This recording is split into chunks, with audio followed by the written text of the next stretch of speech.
അത് പറഞ്ഞു മടുത്ത വാർത്തയായതുകൊണ്ട് എന്തിനും രാവിലെ പ്രേക്ഷകർ എഴുന്നേൽക്കുമ്പോൾ സത്യമായിട്ടും ഈ നല്ല വാർത്ത പറഞ്ഞു തുടങ്ങണമെന്നാണ് ആഗ്രഹം. പക്ഷേ രാവിലെ തന്നെ ഈ ഇന്ധനവില കൂട്ടി നമ്മൾ മുന്നിലോട്ട് തരുമ്പോൾ അത് നാട്ടുകാരെ അറിയിക്കാതിരിക്കുന്ന നിവൃത്തിയില്ല. ഇന്ധനവില വീണ്ടും കൂട്ടി. പെട്രോൾ ലിറ്ററിന് 35 പൈസയും ഡീസലിന് 37 പൈസയുമാണ് കൂട്ടിയത്. ഇതോടെ സംസ്ഥാനത്ത് പെട്രോൾ വില 90 രൂപയ്ക്ക് അടുത്തായി. തിരുവനന്തപുരത്ത് പെട്രോളിന് 89 രൂപ 18 പൈസയും ഡീസലിന് 83 രൂപ 33 പൈസയുമായി. കൊച്ചിയിൽ പെട്രോളിന് 87 രൂപ 57 പൈസയും ഡീസലിന് 81 രൂപ 82 പൈസയുമായി. ഈ വർഷം 13ാം തവണയാണ് ഇന്ധനവില കൂട്ടുന്നത്.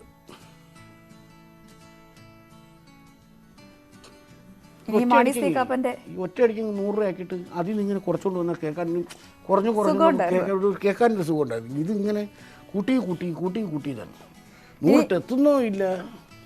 മാനസികപ്പൻ ഡൽഹിക്ക് പോവാണ്. ഇന്നെങ്കിലും ഒരു ക്ലൈമാക്സ് തീരുമാനമാക്കി തിരിച്ചും ഐരിസിപ്പിക്കാരെന്ന് ചോദിച്ചിട്ടുണ്ടെങ്കിൽ ചേട്ടാ ഇന്നെങ്കിലും ഇതിനകത്ത് എന്തെങ്കിലും ഒരു തീരുമാനം കുറച്ച് ദിവസമായി. ഏതായാലും മാനസികപ്പനൊരു ഫീലുണ്ട് ഇത് പാല കിട്ടില്ല എന്നത്. കാരണം കുറേ ദിവസത്തിന് ശേഷം അല്ലെങ്കിൽ CPM പറഞ്ഞാൽ അല്ലെങ്കിൽ പാർട്ടി പറഞ്ഞാൽ പാലയിൽ മത്സരിക്കാതിരിക്കും അതിൽ മാറി നിൽക്കുമെന്ന് പറഞ്ഞ മാനസികപ്പൻ ഇന്നലെ ചങ്കാണ് എന്ന് അദ്ദേഹം വീണ്ടും. അതിലിപ്പോ ഏറ്റവും വലിയ കൗതുകം കഴിഞ്ഞ ദിവസം NCPയിലെ കുറച്ച് വിഭാഗം തന്നെ രംഗത്തെത്തിയ ഒരു സാഹചര്യമുണ്ട്. പുതുമുഖങ്ങളെ വേണം, കുടുംബസ്വത്തല്ല എന്നാണ് പറഞ്ഞിരിക്കുന്നത്. എന്തായാലും ഇന്ന് മുന്നണി മാറ്റത്തിൽ അന്തിമ തീരുമാനമെടുക്കാൻ വേണ്ടി NCP നേതാവ് മാണി സി കാപ്പൻ ഇന്ന് ഡൽഹിക്ക് പോവുകയാണ്. ഇടതു പ്രതീക്ഷകൾ അവസാനിച്ച സാഹചര്യത്തിൽ വേഗത്തിൽ തീരുമാനമെടുക്കാനാണ് കാപ്പന്റെ നീക്കം. പ്രതിപക്ഷ നേതാവ് രമേശ് ചെന്നിത്തലയുടെ ഐശ്വര്യ കേരള യാത്ര കോട്ടയത്തെത്തുന്നതിന് മുൻപ് മാണി സി കാപ്പൻ മുന്നണി വിട്ടേക്കും. UDF പ്രവേശന കാര്യത്തിൽ അന്തിമ തീരുമാനമെടുക്കാനാണ് മാണി സി കാപ്പൻ ഡൽഹിക്ക് പോകുന്നത്. ഈ മാസം 14-ന് പ്രതിപക്ഷ നേതാവ് രമേശ് ചെന്നിത്തല നയിക്കുന്ന ഐശ്വര്യ കേരള യാത്ര പാലായിലെത്തുന്നുണ്ട്. ഈ വേദിയിൽ വെച്ച് കാപ്പന്റെ UDF പ്രവേശനം പ്രഖ്യാപിക്കപ്പെടുമെന്നാണ് അഭ്യൂഹം. അതേസമയം NCP ഒറ്റക്കെട്ടായി മുന്നണി വിടാനുള്ള സാധ്യത കുറവാണ്. തുടർഭരണ സാധ്യത നിലനിൽക്കുന്നതിനാൽ തന്നെ ശരത് പവാർ ഈ തീരുമാനമെടുത്തേക്കില്ല. TP പീതാംബരനും AK ശശീന്ദ്രനും NCP എന്ന നിലയ്ക്ക് തന്നെ തുടർന്നേക്കും. കാപ്പൻ UDFിലെത്തിയാൽ സ്വതന്ത്രനായി മത്സരിക്കുമോ എന്നതാണ് ഇനി അറിയാനുള്ളത്. ജോസഫ് ഗ്രൂപ്പിലോ കോൺഗ്രസിലോ ചേരാനുള്ള സാധ്യതയും നിലനിൽക്കുന്നുണ്ട്. NCP നേതാവ് പ്രഫുൽ പട്ടേൽ കേരളത്തിലെത്തി മുഖ്യമന്ത്രിയുമായി ചർച്ച നടത്താനായിരുന്നു നേരത്തെ ഉണ്ടായിരുന്ന തീരുമാനം. എന്നാൽ മുഖ്യമന്ത്രി ഇനിയും സമയം നൽകിയിട്ടില്ല എന്നതുകൂടി മുൻനിർത്തിയാണ് മാണി സി കാപ്പന്റെ ഡൽഹി യാത്ര. ന്യൂസ് 18 കോട്ടയം. എനിക്ക് സത്യം പറഞ്ഞാൽ പഞ്ചാബി ഹൗസാണ് ഓർമ്മ വരുന്നത്. മുതലാളി നമ്മളങ്ങോട്ട് ചെല്ലുന്നു, എന്നിട്ട് മര്യാദയ്ക്ക് വോട്ട് വിട്ടുകാരൻ പറയുന്നു. അപ്പോൾ അവർ തരൂല്ല എന്ന് പറഞ്ഞു. അപ്പോൾ ഒരു തീരുമാനമില്ലെന്ന് പറയുന്ന പോലെയാണ്. ഇനി എത്രാമത്തെ തവണയാണ് കഴിഞ്ഞ ഈ രണ്ടാഴ്ചക്കകത്ത് NCP നേതാക്കൾ കേരളത്തിൽ നിന്ന് ഡൽഹിക്ക് പോയത്? ഇതിനു മുമ്പ് പോയതെല്ലാം കൂട്ടത്തോടെയാണ് പോയത്. കഴിഞ്ഞ മുന്നേ പ്രഫുൽ പട്ടേലിന് ഇങ്ങോട്ട് ഇവിടെ ചർച്ച ചെയ്ത് തീരുമാനിക്കുന്നു. പ്രഫുൽ പട്ടേൽ ഇവിടെ വന്നു, മുഖ്യമന്ത്രി കാണാൻ പറ്റിയിട്ടില്ല. ഏതായാലും ഇന്നെങ്കിലും മാണി സി കാപ്പൻ്റെ കാര്യത്തിൽ ഒരു തീരുമാനം ഉണ്ടാകാം. അക്കാര്യത്തിൽ ഒരു തീരുമാനം എടുക്കണമെന്ന് ശരത് പവാറിനോട് പറയാനാണ് അദ്ദേഹം പോയേക്കുന്നത്. ഏതായാലും UDFനെ സംബന്ധിച്ച് സ്വാഭാവികമായി മാണി സി കാപ്പനെ പോലെ ഒരാൾ UDF ഇപ്പോൾ തൃശ്ശൂരെത്തി നിൽക്കുകയാണ്. കോട്ടയത്ത് 2 ജില്ല കൂടെ ഉള്ളൂ. തൃശ്ശൂരിൽ നിന്ന് കോട്ടയത്ത് എത്തുമ്പോഴേക്ക് ഐശ്വര്യ കേരള യാത്രയിൽ ഐശ്വര്യവുമായി മാണി സി കാപ്പൻ വന്ന് കയറുമോ എന്നുള്ളതാണ് UDFനെ തൊട്ട് അവരെ സംബന്ധിച്ചതൊരു ലോട്ടറിയാണ്. മാണി സി കാപ്പനെ പോലെ ഒരാൾ നിലവിലൊരു MLA പാലായിൽ ജയിച്ചൊരു കക്ഷി അദ്ദേഹം. പക്ഷേ ഈ മാണി സി കാപ്പൻ UDFിലേക്ക് വരികയാണെങ്കിൽ എവിടെ നിൽക്കും? ജോസഫിന് ഒപ്പം പോവോ അതോ കോൺഗ്രസിലോട്ടാണോ അതോ സ്വതന്ത്രനായി മത്സരിക്കും? സ്വാഭാവികമായും അദ്ദേഹം സ്വതന്ത്രനായി മത്സരിക്കാനുള്ള സാധ്യതയായിരിക്കും ഉണ്ടാകുമോ. ജോസഫ് ഗ്രൂപ്പിനോടൊപ്പം ചേരുമോ ഇല്ലയോ എന്ന് നമുക്ക് ഏതായാലും അത് കണ്ടറിയണം. മാണി സി കാപ്പൻ സ്വതന്ത്ര സ്ഥാനാർത്ഥിയാകുമോ, UDF ആകുമോ, കോൺഗ്രസ്? ഏതായാലും NCPയിൽ നിന്ന് UDFിലേക്ക് വരികയാണെങ്കിൽ പിന്നെ ഏതാവാനും വലിയ താമസമൊന്നും ഉണ്ടാവില്ല. ഏതായാലും ആ വാർത്ത അതങ്ങനെ പോകുന്നു. മറ്റൊരു പ്രധാനപ്പെട്ട വാർത്തയിലേക്കാണ്. CPIയെ സംബന്ധിച്ച് CPI ചില തീരുമാനങ്ങളിലേക്ക് പോയിരിക്കുന്നു. നിയമസഭാ തെരഞ്ഞെടുപ്പിൽ 2 ടേം നിബന്ധന കർശനമാക്കാൻ CPI. ഇതുൾപ്പെടെയുള്ള സ്ഥാനാർത്ഥിത്വ മാനദണ്ഡങ്ങൾ നിശ്ചയിക്കാൻ CPI നേതൃയോഗങ്ങൾ നാളെ തുടങ്ങും. ഘടകകക്ഷികളുമായി വച്ചുമാറേണ്ട സീറ്റുകൾ സംബന്ധിച്ച പ്രാഥമിക ചർച്ചകളും നടക്കും. നാളെ സംസ്ഥാന എക്സിക്യൂട്ടീവും തുടർന്നുള്ള 3 ദിവസങ്ങളിൽ സംസ്ഥാന കൗൺസിലും നടക്കും. 2 ടേം നിബന്ധനയിൽ 2016-ൽ CPI ഇളവ് നൽകാത്തത് വൈക്കം MLA ആയിരുന്ന K അജിത്തിന് മാത്രമായിരുന്നു. C Divakaran, Mullakkara Ratnakaran, VS Sunilkumar, P Thilothaman, K Raju, ES Bijimol തുടങ്ങിയവർ പാർട്ടി നൽകിയ ഇളവിന്റെ അടിസ്ഥാനത്തിലാണ് മത്സരിച്ചത്. ഇവർക്ക് ഇത്തവണ ഇളവ് ലഭിക്കില്ല. റവന്യൂ മന്ത്രി E ചന്ദ്രശേഖരനും തുടർച്ചയായി 2 തവണ ജയിച്ചയാളാണ്. എങ്കിലും ഒരു തവണ കൂടി പ്രത്യേക അനുമതി നൽകിയേക്കും. Deputy speaker V Sasi, Nattika MLA Geetha Gopi, Adoor MLA Chittayam Gopakumar, Chathannoor MLA GS Jayalal എന്നിവരും 2 ടേം പൂർത്തിയാക്കി.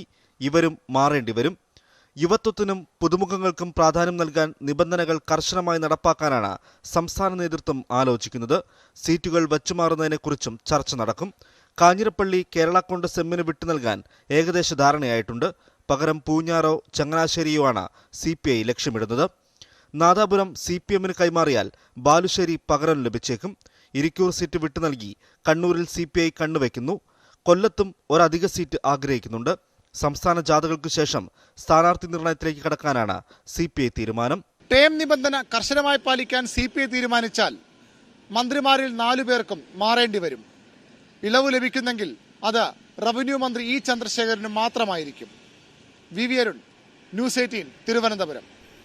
നേതൃയോഗങ്ങൾ നാളെ ആരംഭിക്കുകയാണ്. തീരുമാനമുണ്ടാകും. ഈ തെരഞ്ഞെടുപ്പുമായി ബന്ധപ്പെട്ട് ഇതുവരെ ഉള്ള ഏറ്റവും വലിയ പ്രചാരണ വിഷയത്തിലേക്ക് പോവുകയാണ് ശബരിമല. അപ്പോൾ കഴിഞ്ഞ ദിവസം BJP യോഗം ചേർന്ന് എനിക്ക് തോന്നുന്നു BJPക്കാർക്ക് തന്നെ അത്ഭുതമായി കാണുന്നത്. ഞങ്ങളെ വിളിക്കുന്നതിന് മുമ്പ് ശബരിമല ഇവരെടുത്തിട്ട് എന്നൊരു ആശങ്കയുണ്ട്. ഇതിപ്പോൾ ഞങ്ങളാണ് ശബരിമല പറയേണ്ടത്, ഇവരാണോ ശബരിമല പറയേണ്ടത്? ഒരു മുഴ മുന്നേറിഞ്ഞ് ഞങ്ങൾ നിയമനിർമ്മാണം നടത്തുമെന്നെല്ലാം പറഞ്ഞ് മുന്നോട്ട് കരട് വരെ പറഞ്ഞു, കരട് വരെ പ്രസിദ്ധീകരിച്ചു. ഏതായാലും ആ വിഷയം CPM ഇതിനകത്ത് മറുപടി പറയണം. CPM നിലപാട് എന്താണെന്ന് UDFും BJPയും നിരന്തരം ചോദിക്കുന്ന സാഹചര്യത്തിൽ CPM പോളിറ്റ് ബ്യൂറോ അംഗം MA ബേബി അദ്ദേഹം നിലപാട് വ്യക്തമാക്കിയിരിക്കുന്നു. ന്യൂസ് 18 ആ വാർത്തയിലേക്ക്. ശബരിമല വിഷയം നിയമസഭാ തെരഞ്ഞെടുപ്പിൽ UDFന് ഗുണം ചെയ്യില്ല എന്ന CPM പോളിറ്റ് ബ്യൂറോ അംഗം MA ബേബി ന്യൂസ് 18നോട്. മറ്റൊന്നും പറയാനില്ലാത്ത രാഷ്ട്രീയ ശൂന്യത കൊണ്ടാണ് ശബരിമല ഇപ്പോഴും പറയുന്നത്. ജനങ്ങളെ പറ്റിക്കാനാണ് UDF ശ്രമം. ചർച്ച ചെയ്ത ശേഷം മാത്രമേ സുപ്രീംകോടതി വിധി നടപ്പാക്കൂ. ശബരിമലയല്ല, മറ്റു വിഷയങ്ങളാണ് ലോക്സഭാ തെരഞ്ഞെടുപ്പിലെ UDFന്റെ ജയത്തിന് കാരണം. അയ്യപ്പനും വാവരും ഇഷ്ടപ്പെടുന്നത് ഇടതുമുന്നണിയാണെന്നും ക്ഷേത്രങ്ങളും പള്ളി കമ്മിറ്റികളും നല്ല രീതിയിൽ നടക്കുന്നത് ഇടതു ഭരണത്തിലാണെന്നും MA ബേബി പറഞ്ഞു. ശബരിമല വിഷയം എടുത്തിടുകയാണ്. ലോക്സഭാ തെരഞ്ഞെടുപ്പിൽ ഫലപ്രദമായി അവർ ഉപയോഗിച്ചു. അവർക്ക് വലിയ നേട്ടമുണ്ടായി, ഇടതുമുന്നണിക്ക് വലിയ തിരിച്ചടിയും ഉണ്ടായി. പിന്നെ CPM തന്നെ ആ രീതിയിൽ അത് വേണ്ടിയിരുന്നില്ല എന്ന വിലയിരുത്തൽ നടത്തിയതൊക്കെ പറഞ്ഞു കേൾക്കുന്നുമുണ്ട്. അത്തരത്തിൽ ശബരിമലയെ വീണ്ടും രാഷ്ട്രീയത്തിലേക്ക് കൊണ്ടുവരാൻ, തെരഞ്ഞെടുപ്പ് ചർച്ചകളിലേക്ക് കൊണ്ടുവരാനുള്ള UDF നീക്കത്തെ എങ്ങനെയാണ് അങ്ങ് കാണുന്നത്, പാർട്ടി കാണുന്നത്? യഥാർത്ഥത്തിൽ ശബരിമല പ്രശ്നം ലോക്സഭാ തെരഞ്ഞെടുപ്പിൽ UDFന് വലിയ സഹായം നൽകി എന്നുള്ള വിലയിരുത്തൽ എത്രത്തോളം ശരിയാണെന്നുള്ള കാര്യം ഇനിയും പരിശോധിക്കപ്പെടേണ്ടിയിരിക്കുകയാണ്. UDFന് ലോക്സഭാ തെരഞ്ഞെടുപ്പിൽ വമ്പിച്ച നേട്ടമുണ്ടാക്കാൻ കഴിഞ്ഞു. ആ നേട്ടമുണ്ടാക്കാൻ കഴിഞ്ഞ ഏത് സാഹചര്യത്തിലാണ്? ലോക്സഭാ തെരഞ്ഞെടുപ്പിന് തൊട്ടു മുമ്പ് നടന്ന 2 സംസ്ഥാനങ്ങളിലെ തെരഞ്ഞെടുപ്പിൽ, രാജസ്ഥാനിലെയും മധ്യപ്രദേശിലെയും തെരഞ്ഞെടുപ്പിൽ BJPക്ക് നല്ല സ്വാധീനമുള്ള സംസ്ഥാനങ്ങളാണ്. അവിടെ BJPയെ തോൽപ്പിച്ചുകൊണ്ട് കോൺഗ്രസിൻ്റെ നേതൃത്വത്തിലുള്ള സംസ്ഥാന ഗവൺമെൻറ്റുകൾ രൂപീകരിക്കപ്പെട്ടു. അതോടുകൂടി കേന്ദ്രത്തിലും ഒരു BJPക്ക് ബദലായി ഒരു കോൺഗ്രസ് നേതൃത്വത്തിലുള്ള ഗവൺമെൻറ് ഉണ്ടാകുമെന്നുള്ളൊരു അന്തരീക്ഷം പരന്നു. അപ്പം തന്നെ ഞങ്ങൾ ചൂണ്ടിക്കാണിച്ചു, CPIMൻ്റെ കേന്ദ്ര കമ്മിറ്റി പ്രമേയമുണ്ട്. മധ്യപ്രദേശിൽ BJP തോറ്റെങ്കിലും വോട്ടിംഗ് ശതമാനത്തിൽ തോറ്റ BJPക്കാണ് 0.3% കൂടുതലുള്ളത്. അതുകൊണ്ട് വളരെ കരുതിയിരിക്കേണ്ടതുണ്ട് എന്ന് ഞങ്ങൾ പറഞ്ഞു. പക്ഷെ പൊതുവിലൊരു പ്രതീതി സൃഷ്ടിക്കപ്പെട്ടു. പിന്നെ കേരളത്തിൽ സംഭവിച്ചതിൻ്റെ കാരണം എന്താ? അങ്ങനെ ഒരു ബദൽ കോൺഗ്രസിൻ്റെ നേതൃത്വത്തിൽ വരുമ്പോൾ അതിന് പ്രധാനമന്ത്രിയായി നേതൃത്വം കൊടുക്കാൻ പോകുന്ന രാഹുൽ ഗാന്ധി ഇതാ കേരളത്തിൽ തന്നെ വന്ന് നിന്ന് മത്സരിക്കുകയാണ്.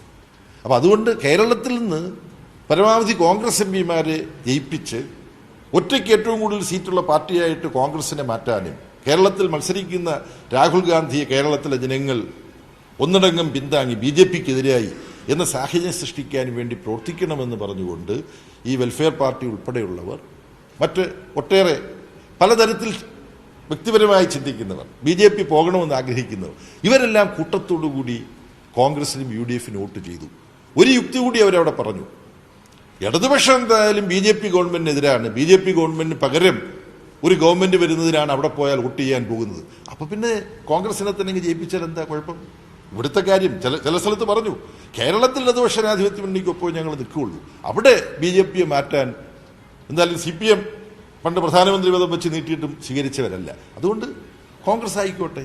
ഇതായിരുന്നു പ്രധാന ഘടകം.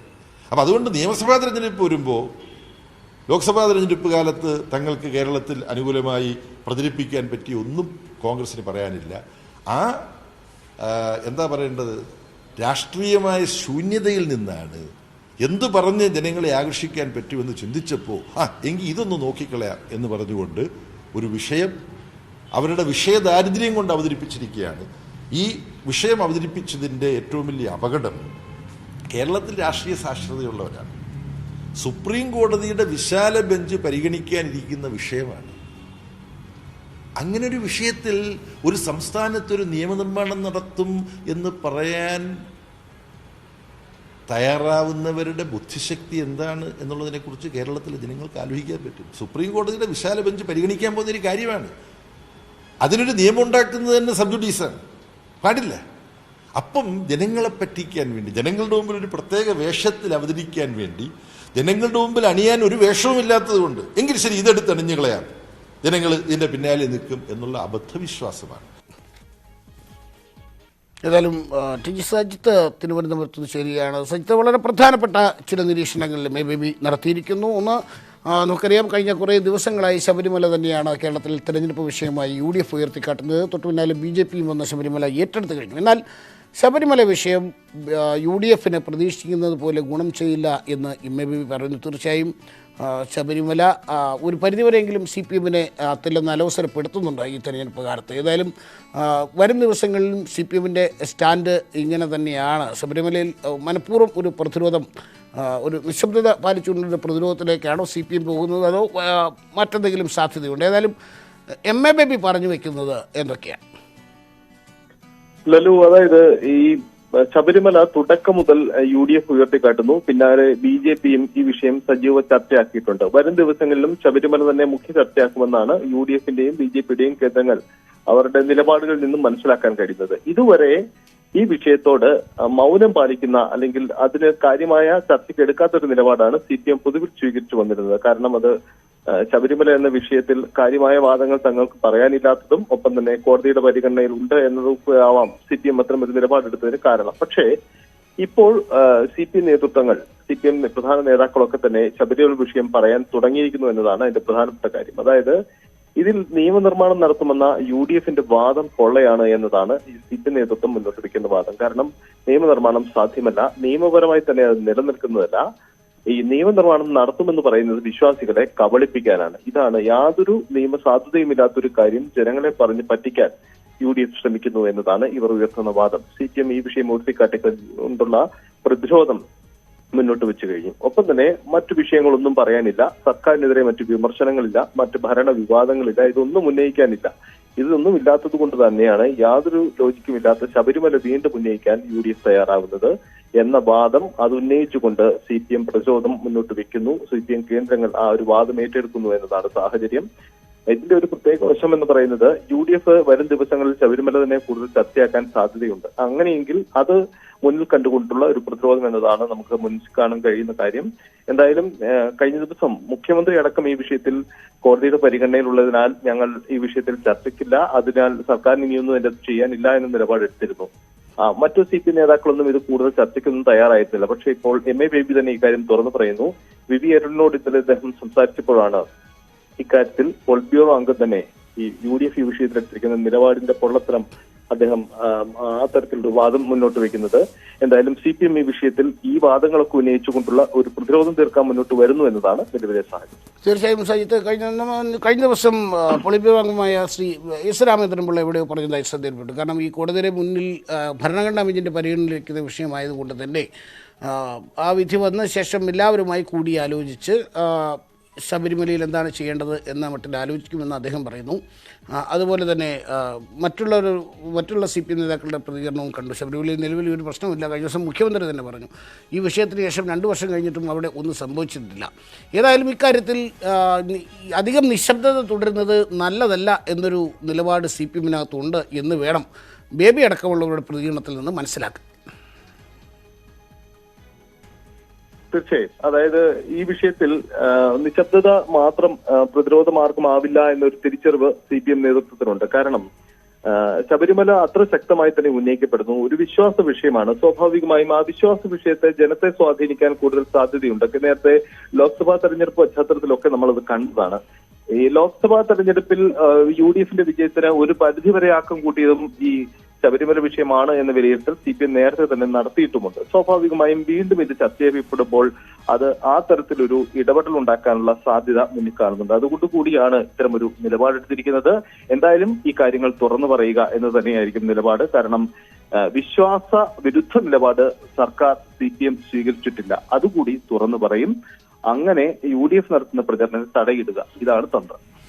ഓക്കെ സജിത്ത്, ഏതായാലും ശബരിമലയുമായി ബന്ധപ്പെട്ട് വരും മണിക്കൂറുകളിലും വരും ദിവസങ്ങളിലും കൂടുതൽ CPM നേതാക്കളുടെ സർക്കാരിൻ്റെ ഭാഗത്തു നിന്നുള്ള പ്രതികരണങ്ങൾ ഉണ്ടാകുമെന്ന് തന്നെയാണ് പ്രതീക്ഷിക്കുന്നത്. നേരത്തെ പറഞ്ഞ പോലെ ശബരിമലയുമായി ബന്ധപ്പെട്ട് ഈ UDF-ഉം BJP-യും വലിയ പ്രചരണ വിഷയമായി എടുത്ത സാഹചര്യത്തിൽ തുടക്കത്തിൽ തൽക്കാലം അതിനെക്കുറിച്ച് മിണ്ടണ്ട എന്നുള്ളതിൻ്റെ, പക്ഷേ ഇനി അത് മിണ്ടാതിരുന്നിട്ട് കാര്യമില്ല എന്ന നിലയിലേക്ക് CPM പോയിരിക്കുന്നു എന്നാണ് മനസ്സിലായത്. അതിൻ്റെ ഭാഗമായിട്ടാണ് MABയുടെ ഈ പരാമർശം വന്നിരിക്കുന്നത്. ഏതായാലും ശബരിമല UDF-ന് ഗുണം ചെയ്യില്ല എന്ന് ബേബി നിരീക്ഷിക്കുന്നു. അതുപോലെ തന്നെ സുപ്രീം കോടതി വിധി വന്ന ശേഷം എന്താണ് ചെയ്യേണ്ടത് എന്ന് എല്ലാവരുമായി ആലോചിച്ച് തീരുമാനിക്കും എന്നും അദ്ദേഹം ശബരിമല വിഷയത്തിൽ പറഞ്ഞു വയ്ക്കുന്നു. നമുക്ക് മറ്റൊരു വാർത്തയിലേക്ക് പോകാം. കർഷക ചർച്ചയ്ക്ക് മുൻകൈ എടുക്കേണ്ടത് കേന്ദ്ര സർക്കാരിന്റെ നിലപാടിൽ കർഷക സംഘടനകൾ കൃഷി നിയമങ്ങൾക്കെതിരായി സമരം അവസാനിപ്പിക്കണമെന്നും കുറവുകൾ പരിഹരിക്കാമെന്നുമുള്ള പ്രധാനമന്ത്രി നരേന്ദ്രമോദിയുടെ രാജ്യസഭയിലെ പ്രസ്താവനയെ തുടർന്നാണ് കർഷക സംഘടനകൾ നിലപാട് അറിയിച്ചിരിക്കുന്നത്. ചർച്ചയ്ക്ക് ഒരുക്കമാണെന്നും തീയതിയും സ്ഥലവും തീരുമാനിക്കേണ്ടത് സർക്കാരാണെന്നും കർഷകർ വ്യക്തമാക്കി. സമരത്തിന് പിന്തുണയുമായി മഹാപഞ്ചായത്തുകൾ തുടരുകയാണ്. രാജസ്ഥാനിൽ മഹാപഞ്ചായത്തിന് ഇന്ന് കോൺഗ്രസ് നേതാവ് സച്ചിൻ പൈലറ്റ് നേതൃത്വം നൽകും. കർഷകർക്ക് പിന്തുണയർപ്പിച്ച് പാർലമെൻറ്റ് ഉപരോധം നടത്തുമെന്ന് പഞ്ചാബ് യൂത്ത് കോൺഗ്രസ് വ്യക്തമാക്കിയിട്ടുണ്ട്. റൈസിന റോഡിലെ യൂത്ത് കോൺഗ്രസ് ഓഫീസിൽ നിന്നും പ്രതിഷേധ മാർച്ച് തുടങ്ങും. രാഷ്ട്രപതിയുടെ നയപ്രഖ്യാപന പ്രസംഗത്തിന്മേലുള്ള നന്ദി പ്രമേയത്തിന് ശേഷം ലോക്സഭ കർഷക വിഷയം ചർച്ച ചെയ്യും. നാളെ വൈകിട്ട് 4 മണിക്ക് പ്രധാനമന്ത്രി ലോക്സഭയിൽ മറുപടി പ്രസംഗം നടത്തും. വെള്ളം കുടിച്ചേ പറ്റും. കർഷക സമരവുമായി ബന്ധപ്പെട്ട ട്വീറ്റുകളുടെ പേരിൽ രാജ്യദ്രോഹ കേസെടുത്ത നടപടി ചോദ്യം ചെയ്തുള്ള ഹർജി സുപ്രീം കോടതി ഇന്ന് പരിഗണിക്കും. Sasi Tharoor MP, മാധ്യമപ്രവർത്തകരായ Rajdeep Sardesai, Vinod K. ജോസ് തുടങ്ങിയ പ്രമുഖർക്കെതിരെയായിരുന്നു കേസെടുത്തത്. Chief justice S.A. ബോബ്ഡെ അധ്യക്ഷനായ ബെഞ്ചാണ് ഹർജി പരിഗണിക്കുന്നത്. FIR റദ്ദാക്കണമെന്നാണ് ഹർജിയിലെ ആവശ്യം. കർഷക സമരത്തിന്റെ ഭാഗമായി നടന്ന ട്രാക്ടർ റാലിക്കിടെ കർഷകർ പോലീസിന്റെ വെടിയേറ്റ് മരിച്ചുവെന്ന തെറ്റായ പോസ്റ്റുകൾ ട്വിറ്ററിൽ പ്രചരിപ്പിച്ചതിനാണ് കേസ്. ഉത്തർപ്രദേശ്, മധ്യപ്രദേശ്, ഹരിയാന, കർണാടക സംസ്ഥാനങ്ങളിലാണ് കേസെടുത്തിട്ടുള്ളത്.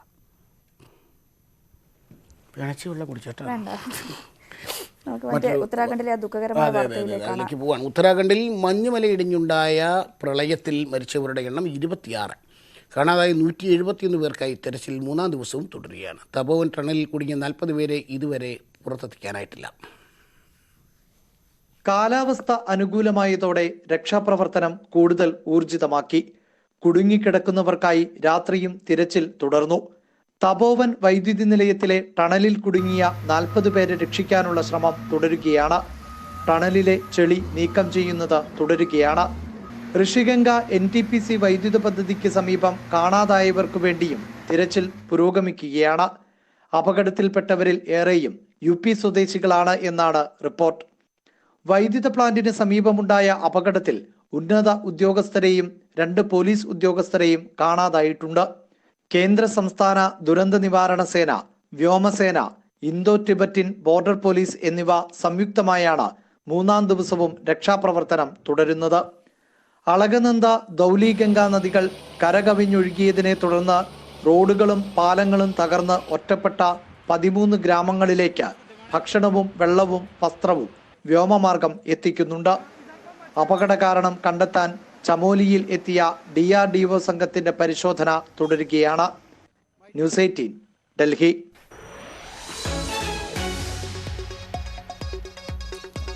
മന്ത്രിമാരുടെ അദാലത്തിൽ പരാതിയുമായി വാളയാർ പെൺകുട്ടികളുടെ അമ്മ.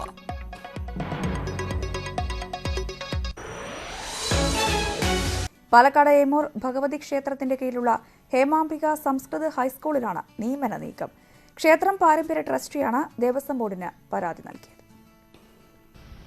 പാലക്കാട് കല്ലേക്കുളങ്ങര ഹേമാംബിക സംസ്കൃത സ്കൂളിൽ ആരോഗ്യമന്ത്രി KK ശൈലജയുടെ പേഴ്സണൽ സ്റ്റാഫിൽപ്പെട്ടയാളെ അനധികൃതമായി നിയമിക്കാൻ നീക്കമെന്നാണ് ആരോപണം. ക്ഷേത്രം പാരമ്പര്യ ട്രസ്റ്റിയായ പാലക്കാട്ടുശ്ശേരി വലിയ രാജാവ് KK ചാത്തുവച്ചൻ മലബാർ ദേവസ്വം ബോർഡിന് പരാതി നൽകി. സ്കൂളിലെ ഫുൾ ടൈം മീനിയൽ തസ്തികയിലേക്കാണ് നിയമനം. 2 വർഷം മുമ്പ് മന്ത്രി AK ബാലന്റെ പേഴ്സണൽ സ്റ്റാഫ് അംഗമായിരുന്ന ജ്യോതി ബസുവിനെ നിയമിച്ചതും അനധികൃതമായിട്ടാണെന്ന് പരാതിയിൽ പറയുന്നു. ആരോഗ്യമന്ത്രിയുടെ പേഴ്സണൽ സ്റ്റാഫ് അംഗമായ മുഹമ്മദ് ഷാഫിയെ നിയമിക്കാനാണ് ഇപ്പോൾ നീക്കം. സ്കൂളിലെ ഭരണകാര്യങ്ങളിൽ പാരമ്പര്യ ട്രസ്റ്റിയെ മാറ്റി നിർത്തുകയാണെന്നും നിയമനങ്ങളിൽ രാഷ്ട്രീയ ഇടപെടൽ ശക്തമാണെന്നും പാലക്കാട്ടുശ്ശേരി സേവന സമാജം ആരോപിച്ചു. ഇവിടുത്തെ നിയമനം പാലക്കാട് ശേരി സമാജത്തിൻ്റെ രാജാവാണ് ശരിക്ക് നടത്തേണ്ടത്. കുറേ വർഷമായിട്ട് അവരെ ഒന്നും അറിയിക്കാറില്ല, നിയമനത്തിനോ വേറെ ഒരു കാര്യത്തിനോ അറിയിക്കാറില്ല. ഇപ്പോൾ ഒരു പുതിയ നിയമനം വന്നു, അതിനൊന്നും അറിയിച്ചില്ല. സ്കൂളുകാർക്കൊന്നും അറിയില്ല, അവർക്ക് അറിയില്ല പറഞ്ഞു. രാജാവിന് ഒരു കാര്യം പിന്നെ അറിയിക്കാറില്ല, പറയാറില്ല, ഒന്നുമില്ല. പോളിറ്റിക്സ് ബേസിലാണ് നടക്കാറുള്ളത് പറഞ്ഞു. ഏത് പോളിറ്റിക്സിനും നമുക്ക് പറയാൻ പറ്റില്ല. പോളിറ്റിക്സ് ബേസിലാണ് നടക്കുന്നത്. സോ പൈസ വാങ്ങിക്കുന്നതും ഇവരെ അമ്പലത്തിലേക്കോ സ്കൂളിലേക്കോ ഒന്നും വരാറില്ല. അതിന് ഇത് ഇപ്പോഴല്ല, അതിന് മുന്നേ 2-3 നിയമനം നടന്നിട്ടുണ്ടായിരുന്നു. അതും കൂടിയിട്ട് ഒരു മനധനം നടത്തിയായിട്ടാണ് ഇത് നിയമനം നടത്തുന്നത്. ജനുവരി 27-നാണ് ഇന്റർവ്യൂ നടന്നത്. ഇതിൽ മുഹമ്മദ് ഷാഫി ഉൾപ്പെടെ 39 പേർ പങ്കെടുത്തു. Malabar Devaswom board assistant commissioner Omanakuttan, executive ഓഫീസറും സ്കൂൾ മാനേജറുമായ ജിതേഷ്, ദേവസ്വം ബോർഡ് അംഗം സുബ്രഹ്മണ്യം തുടങ്ങിയവരാണ് ഇന്റർവ്യൂ ബോർഡിലുണ്ടായിരുന്നത്. എന്നാൽ ആരെയും നിയമിച്ചിട്ടില്ലെന്നും നിയമനത്തിനായി രാഷ്ട്രീയ സമ്മർദ്ദങ്ങളൊന്നും ഉണ്ടായിട്ടില്ലെന്നുമാണ് ഇന്റർവ്യൂ ബോർഡ് അംഗങ്ങളുടെ പ്രതികരണം. ക്യാമറാമാൻ പ്രജിത് കോങ്ങാടിനോടൊപ്പം പ്രസാദ് ഉടുമ്പശ്ശേരി, ന്യൂസ് 18, പാലക്കാട്. മറ്റൊരു നിയമന വാർത്തയിലേക്കാണ്. ബാബു കോർപ്പറേഷൻ നിയമന പ്രശ്നത്തിൽ വിവാദ പരാമർശവുമായി corporation chairman KJ Jacob. Corporation LDFിൻ്റെ നേതൃത്വത്തിലുള്ള സ്ഥാപനമാണെന്നും LDF അനുകൂലികളായ ഉദ്യോഗാർത്ഥികൾക്ക് അഭിമുഖ പരീക്ഷയിൽ മാർക്ക് കൂടുതൽ നൽകാറുണ്ടെന്നും ജേക്കബ് അങ്കമാലിയിൽ നടത്തിയ വാർത്താ സമ്മേളനത്തിൽ പറഞ്ഞു. ഇത് LDFിൻ്റെ നേതൃത്വത്തിലുള്ളൊരു സ്ഥാപനമാണല്ലോ. LDFിന് ആഗ്രഹമുള്ള LDFുമായിട്ട് ബന്ധമുള്ള ആളുകൾക്ക് ഇവിടെ ജോലിക്ക് കയറാൻ ഞങ്ങളുടെ സഹായം വേണമെന്നുള്ളൊരു ആഗ്രഹമുണ്ടാവും. അങ്ങനെ എന്തെങ്കിലും ചെയ്യാൻ കഴിയുമെങ്കിൽ ഞങ്ങൾ ചെയ്യുകയും ചെയ്യും. അങ്ങനെ ചെയ്യുമ്പോൾ ന്യായമായിട്ടേ ചെയ്യൂ. എനിക്ക് അതിൽ ഇൻ്റർവ്യൂ ബോർഡിൽ ആരെല്ലാം വരുന്നു, ആ ഇൻ്റർവ്യൂ ബോർഡിൽ ആളുകൾ ഇത് ഇത് പരിശോധിച്ച് ഇൻ്റർവ്യൂ നടത്തുന്ന അവസരത്തിൽ എല്ലാ സ്ഥാപനങ്ങളിലും ചെയ്യുന്നൊരു കാര്യമാണ്. ചെയർമാന് ഇത്ര മാർക്ക് ഇടാനുള്ള അനുവാദമുണ്ട്.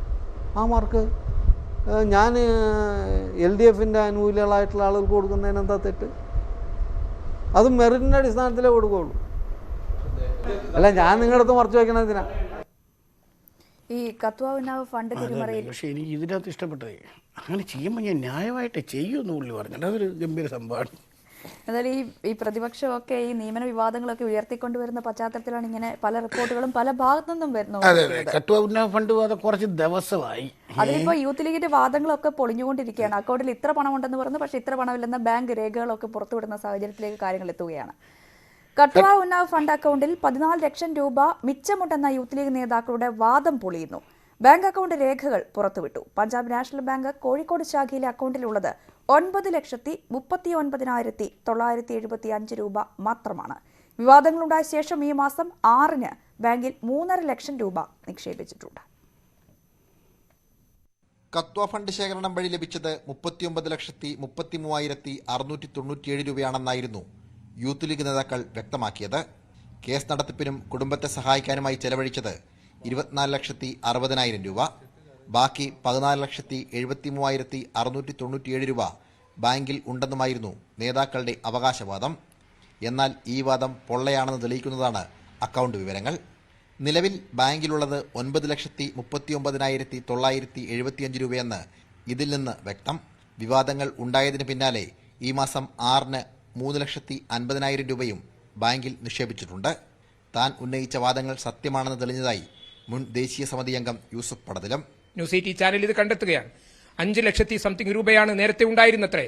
അത് എനിക്കും നേരത്തെ മനസ്സിലായിരുന്നു. ശേഷം ഇപ്പം ഈ 6-ാം തീയതി പോയിട്ട് ബാക്കി 3 ലക്ഷം കൊണ്ടുപോയി പോസ്റ്റ് ചെയ്തിരിക്കുന്നു. എന്തൊരു നാണം കെട്ട ഏർപ്പാടാണിത്. മദ്യത്തിൽ പൊതുസമൂഹത്തിനിടയിൽ ഇളിമ്പിയൊരു പ്രസ്ഥാനത്തെ ഇത്രത്തോളം കരുവാക്കുന്നവർക്കെതിരെ നടപടിയെടുക്കാൻ അനുവദിക്കാതെ ഇവരെ ന്യായീകരിക്കാൻ ഒരു പറ്റ ആൾക്കാർ വരികയാണ്. ബാങ്ക് അക്കൗണ്ട് വിവരങ്ങൾ യൂത്ത് ലീഗ് പുറത്തുവിടണമെന്ന് എളമരം കരീം MP ആവശ്യപ്പെട്ടു. അക്കൗണ്ട് ഓപ്പൺ ചെയ്തവര് ഒരു മെയിൽ മുഖേന ഇമെയിൽ വഴി ഒരു റിക്വസ്റ്റ് കൊടുത്താൽ ഇമെയിലായിട്ട് അക്കൗണ്ട് സ്റ്റേറ്റ്മെന്റ് കൊടുക്കും. അത്രയും അഡ്വാൻസ്ഡ് ടെക്നോളജിയും ഇന്നത്തെ ഇടപാടിന്റെ രീതികളും 1 മിനിറ്റ് കൊണ്ട് അവസാനിപ്പിക്കാവുന്ന വിഷയം എന്തിനാണ് പത്രസമ്മേളനം നടത്തി ഇങ്ങനെ വ്യാഖ്യാനിക്കുന്നത്? എന്നാൽ ബാങ്ക് രേഖകൾ പുറത്തു വന്നതിനോട് പ്രതികരിക്കാൻ യൂത്ത് ലീഗ് നേതാക്കൾ തയ്യാറായില്ല. സംഭവത്തിൽ അന്വേഷണം ആവശ്യപ്പെട്ട് EDയെ സമീപിക്കാനാണ് പരാതിക്കാരനായ യൂസഫ് പടനിലത്തിന്റെ തീരുമാനം. സനോജ് സുരേന്ദ്രൻ, ന്യൂസ് 18 കോഴിക്കോട്. സോഷ്യൽ മീഡിയയിലൊക്കെ ട്രോൾ ഇറങ്ങുന്നുണ്ട്. ഇനി ബാക്കി പൈസ ഉണ്ടാക്കാൻ വേണ്ടി അടുത്ത വരും എന്നുള്ള മട്ടിലൊക്കെ ട്രോൾ വരുന്നുണ്ട്. ഏതായാലും ഇതുമായി ബന്ധപ്പെട്ട് വിവാദം ഉടനെയും തീരുമെന്ന് പ്രതീക്ഷിക്കേണ്ട. കാരണം ഈ പറഞ്ഞ പോലെ ധാരാളം മെനക്കെട്ടപ്പുറത്ത് നിൽപ്പുണ്ട് ഇത് പൊളിക്കാൻ വേണ്ടി. വാർത്താ സമ്മേളനം നടത്തുമ്പോൾ ഓരോ ദിവസവും അതിനെ ന്യായീകരിച്ച് രംഗത്തെത്തും. പിറ്റേ ദിവസം അത് പൊളിച്ചുകൊണ്ട് ഉള്ള രേഖകളൊക്കെ പുറത്തു വന്നിരിക്കുകയാണ്. കഴിഞ്ഞ ദിവസം എന്തെങ്കിലുമൊക്കെ പണി വേണമല്ലോ. ഇത് കൃത്യമായിട്ട് നിന്ന് ഇനിയിപ്പോൾ ഇലക്ഷൻ വരുന്നത് ഇങ്ങനെ കത്തിച്ചുകൊണ്ട് പോകാനുള്ള ഒരു സാധ്യതയാണ് കാണുന്നത്. ഏതായാലും മറ്റൊരു വാർത്തയിലേക്കാണ്. പാലക്കാട് ജില്ലയിൽ മന്ത്രിമാരുടെ അദാലത്തിൽ പരാതിക്കാരുടെ വൻ തിരക്ക്. റേഷൻ കാർഡ്, ചികിത്സാ സഹായം, പട്ടയ പ്രശ്നം തുടങ്ങിയ കാര്യങ്ങളിൽ സഹായം ആവശ്യപ്പെട്ടാണ് കൂടുതൽ പേരുമെത്തിയത്. സർക്കാർ ഓഫീസുകൾ കയറിയിറങ്ങി മടുത്തവരുടെ നൊമ്പരങ്ങൾ അദാലത്തിൽ വേദനിപ്പിക്കുന്ന കാഴ്ചയായി.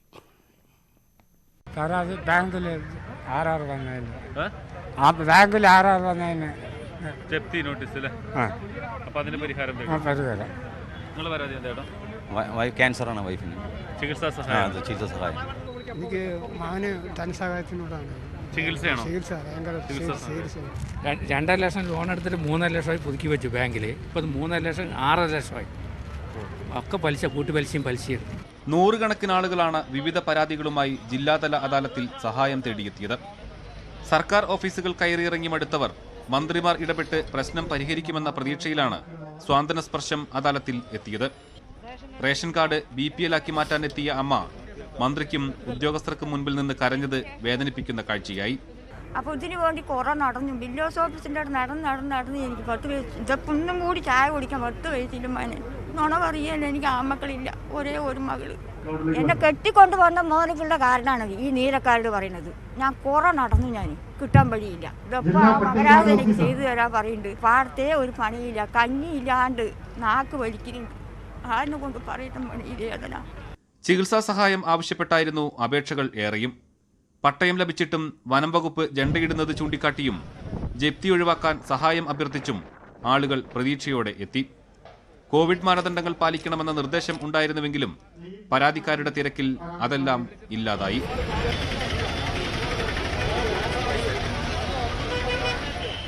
ഓരോ ഫയലും ഓരോ ജീവിതമാണെന്നായിരുന്നു ഈ സർക്കാർ അധികാരത്തിലെത്തിയപ്പോൾ മുഖ്യമന്ത്രി നമ്മളോട് പറഞ്ഞത്. എന്നാൽ ഇവിടെ അദാലത്തിലെത്തിയവർ ഭൂരിഭാഗം പേരും സർക്കാർ ഓഫീസുകൾ കയറിയിറങ്ങി മടുത്തവരാണ്. നമ്മുടെ സർക്കാർ സംവിധാനങ്ങൾ ഇനിയും മാറേണ്ടതുണ്ട് എന്നതിൻ്റെ തെളിവാണ് ഈ ജനക്കൂട്ടം. ക്യാമറാമാൻ പ്രജിത് കോങ്ങാടിനോടൊപ്പം പ്രസാദ് ഉടുമ്പിശ്ശേരി, ന്യൂസ് 18 പാലക്കാട്. നടന്ന ആളുകളുടെ ചെരുപ്പ് തെഞ്ഞിട്ടായിരിക്കുമല്ലോ ഇത്. ഇപ്പോൾ നമ്മൾ ഈ കോവിഡ് മാനദണ്ഡത്തിനെ കുറിച്ചൊക്കെ പറയുമ്പോൾ അവരുടെ ഒരു അവസാന പ്രതീക്ഷ പോലെയാണ് അല്ലേ. ഇങ്ങനൊരു സംഭവം നടക്കും എന്ന് പറയുമ്പോൾ അതിന് മുന്നിൽ കോവിഡൊന്നും ഒരു പ്രശ്നമല്ല ആളുകൾക്ക്. കാരണം ആ അമ്മ തന്നെ പറയുന്നു ഒരു മോള് മാത്രമാണെന്നുള്ളത്. എന്നിട്ട് ആ റേഷൻ കാർഡൊന്നും BPL ആക്കി കിട്ടാൻ ഏതൊക്കെ ഓഫീസുകൾ കയറി ഇറങ്ങിയിട്ടായിരിക്കും അവിടെ വരെ എത്തിയിട്ടുണ്ടാകുന്നുള്ളതാണ്. പ്രസാദ് പറഞ്ഞു നിർത്തി തന്നെയാണ് അത് പറയാനുള്ളതല്ലേ. ഓരോ ഫയലും ഓരോ ജീവിതമാണെന്ന് അധികാരം വെക്കുമ്പോൾ നമ്മുടെ മുഖ്യമന്ത്രി ഉദ്യോഗസ്ഥരെ ഓർമ്മപ്പെടുത്തിക്കൊണ്ടിരുന്നു. ആ ജീവിതമാണ്, അത്തരം അനേകം ജീവിതങ്ങളാണ് പാലക്കാട് കഴിഞ്ഞ ദിവസം സാന്ത്വന സ്പർശത്തിൽ എത്തിയത്. അവരുടെ പ്രശ്നങ്ങൾ മന്ത്രിമാരെയും ഉദ്യോഗസ്ഥരെയും നേരിട്ട് അറിയിക്കാൻ എത്തിയത്. വരും ദിവസങ്ങളിലും ഈ തുടരും. പക്ഷേ ഇത് ആളുകൾ വന്ന് പരാതി പറഞ്ഞുകൊണ്ടായില്ല. അവരുടെ പ്രശ്നങ്ങൾ എത്രത്തോളം പരിഹരിക്കപ്പെടുന്നതാണ് എന്നുള്ളത് തന്നെയാണ് ഏറ്റവും പ്രസക്തമായ ഏറ്റവും വലിയ കാര്യം. അതുമായി ബന്ധപ്പെട്ട് തന്നെ അടുത്ത വാർത്തയിലേക്ക് പോകാം. വളയാർ കേസിൽ വീഴ്ച വരുത്തിയ പോലീസ് ഉദ്യോഗസ്ഥർക്കെതിരെ നടപടി ആവശ്യപ്പെട്ട് പെൺകുട്ടികളുടെ അമ്മ മന്ത്രിമാരുടെ ജില്ലാ അദാലത്തായ സ്വാന്തന സ്പർശത്തിൽ പരാതി നൽകി. ഉദ്യോഗസ്ഥർക്കെതിരെ നടപടിയെടുത്തില്ല എങ്കിൽ തലമുണ്ടനം ചെയ്യുമെന്ന പ്രഖ്യാപനത്തിന് പിന്നാലെയാണ് പരാതി നൽകിയത്. മന്ത്രി കൃഷ്ണൻകുട്ടിയാണ് അപേക്ഷ ഏറ്റുവാങ്ങിയത്. അപേക്ഷയിൽ സർക്കാർ നടപടിയെടുത്തില്ല എങ്കിൽ കേസ് അട്ടിമറിച്ച ഉദ്യോഗസ്ഥരുടെ തൊപ്പി തെറിപ്പിക്കും വരെ താൻ തലമുണ്ടനം ചെയ്യുമെന്നാണ് പെൺകുട്ടികളുടെ അമ്മ പ്രഖ്യാപിച്ചിരിക്കുന്നത്. നേരെ തമിഴ്നാട്ടിലേക്കാണ്. വളരെ പാലക്കാട് കഴിഞ്ഞ അപ്പുറം തമിഴ്നാട്ടിൽ AIADMK general secretary VK Sasikala ചെന്നൈയിൽ വിവിധ കേന്ദ്രങ്ങളിൽ സ്വീകരണം ഏറ്റുവാങ്ങി. 21 മണിക്കൂർ നീണ്ട യാത്രയ്ക്കൊടുവിലാണ് ശശികല ബംഗളൂരുവിൽ നിന്ന് ചെന്നൈയിലെത്തിയത്. സജീവ രാഷ്ട്രീയത്തിലേക്ക് ഇറങ്ങുമെന്ന് പ്രഖ്യാപിച്ച ശശികല അടിച്ചമർത്തലുകൾക്ക് മുന്നിൽ മുട്ടുമടക്കില്ല എന്നും പ്രഖ്യാപിച്ചിട്ടുണ്ട്.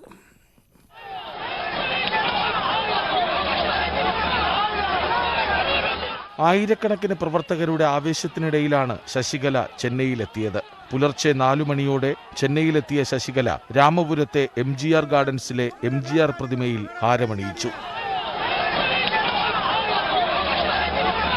TTV ദിനകരനടക്കം അമ്മ മക്കൾ മുന്നേറ്റ കഴകം നേതാക്കളും പ്രവർത്തകരും ശശികലയ്ക്കൊപ്പമുണ്ടായിരുന്നു. MGRന്റെ കുടുംബാംഗങ്ങളുമായും ശശികല കൂടിക്കാഴ്ച നടത്തി. ഇന്നലെ രാവിലെ 8 മണിയോടെ ബംഗളൂരുവിൽ നിന്ന് യാത്ര തിരിച്ച ശശികലയ്ക്ക് 30-ലധികം കേന്ദ്രങ്ങളിലാണ് അമ്മ മക്കൾ കക്ഷി പ്രവർത്തകർ സ്വീകരണം ഒരുക്കിയത്. വീണ്ടും സജീവ രാഷ്ട്രീയത്തിലേക്ക് ഇറങ്ങുമെന്ന് പ്രഖ്യാപിച്ച ശശികല പ്രവർത്തകർക്ക് ആവേശം പകർന്നു. നിലവിലെ AIADMK നേതൃത്വം പരിഭ്രാന്തരാണെന്നും അടിച്ചമർത്തലുകൾക്ക് മുന്നിൽ വഴങ്ങാറില്ലെന്നും ശശികല പറഞ്ഞു. AIADMK ആസ്ഥാനം സന്ദർശിക്കുമോ എന്ന ചോദ്യത്തിന് കാത്തിരുന്നു കാണാം എന്നായിരുന്നു മറുപടി. 2 ദിവസത്തിനുള്ളിൽ വാർത്താസമ്മേളനം വിളിച്ചു ചേർക്കുന്ന ശശികല നിർണായക പ്രഖ്യാപനം നടത്തിയേക്കും. National desk, news 18. തമിഴ്നാട് നിയമസഭാ തെരഞ്ഞെടുപ്പിലേക്ക് എല്ലാം പോകുമ്പോഴാണ് ശശികലയുടെ അനധികൃത സ്വത്ത് സമ്പാദന കേസിൽ അകത്ത് കിടന്ന് അവർ പറഞ്ഞ ഏതാണ്ട് 4-4.5 കോടി രൂപ പിഴയൊക്കെ അടച്ച് പുറത്തു വന്ന ഒരാളാണ്. അവർക്ക് വരുന്ന ഒരു സ്വീകരണം തമിഴ്നാട് രാഷ്ട്രീയം ഭയങ്കര രസമുള്ള ഏർപ്പാടാണ്. ഇനി വരും ദിവസങ്ങളിലും ഇതൊക്കെ ഏതാണ്ട് വിജയുടെ സിനിമ ആണെന്ന് തന്നെ ആയിരിക്കും. കംപ്ലീറ്റ് ആക്ഷനായിരിക്കും. എന്തായാലും ഇന്ന് മരട് കേസ് കൂടി സുപ്രീം കോടതിയിലുണ്ട്. മരട് കേസ് സുപ്രീം കോടതി ഇന്ന് വീണ്ടും പരിഗണിക്കുന്നുണ്ട്. ജസ്റ്റിസ് നവീൻ സിൻഹ, ജസ്റ്റിസ് കൃഷ്ണമുരാരി എന്നിവരടങ്ങിയ ബെഞ്ചാണ് ഹർജി പരിഗണിക്കുക.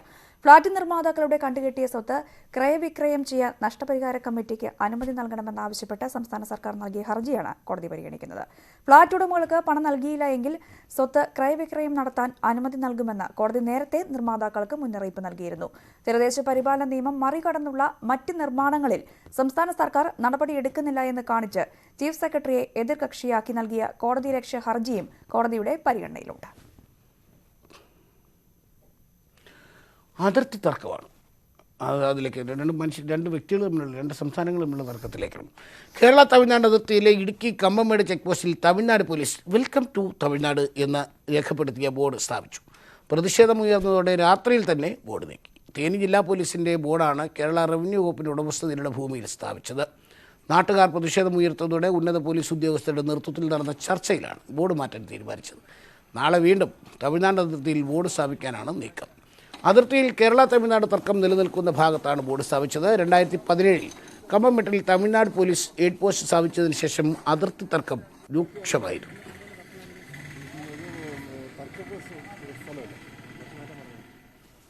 ഈ രാമക്ഷേത്ര ഫണ്ടിലേക്ക് തുക സംഭാവന ചെയ്ത എൽദോസ് കുന്നപ്പള്ളി പെട്ടിരിക്കുകയാണ്. എന്തായാലും ആ വാർത്ത നമുക്ക് നോക്കാം. അയോധ്യ രാമക്ഷേത്ര നിർമ്മാണ ഫണ്ടിലേക്ക് തുക സംഭാവന ചെയ്ത എൽദോസ് കുന്നപ്പള്ളി MLA RSS പ്രവർത്തകർ ഓഫീസിലെത്തി സംഭാവന വാങ്ങുകയായിരുന്നു. ആര് സഹായം ആവശ്യപ്പെട്ടാലും നൽകുമെന്നും സംഭവത്തിനു പിന്നിൽ മറ്റ് ലക്ഷ്യങ്ങളില്ല എന്നും എൽദോസ് കുന്നപ്പള്ളി ന്യൂസ് 18 പറഞ്ഞു. RSS പ്രവർത്തകർ എൽദോസ് കുന്നപ്പള്ളി MLAയുടെ ഓഫീസിലെത്തിയാണ് സംഭാവന വാങ്ങിയത്. 1000 രൂപയാണ് MLA നൽകിയത്. ക്ഷേത്രത്തിന്റെ രൂപരേഖ ചിത്രീകരിച്ച പോസ്റ്റർ പ്രവർത്തകർ MLAക്ക് കൈമാറുന്നതിന്റെ ഫോട്ടോ സോഷ്യൽ മീഡിയയിൽ പ്രചരിക്കുന്നുണ്ട്.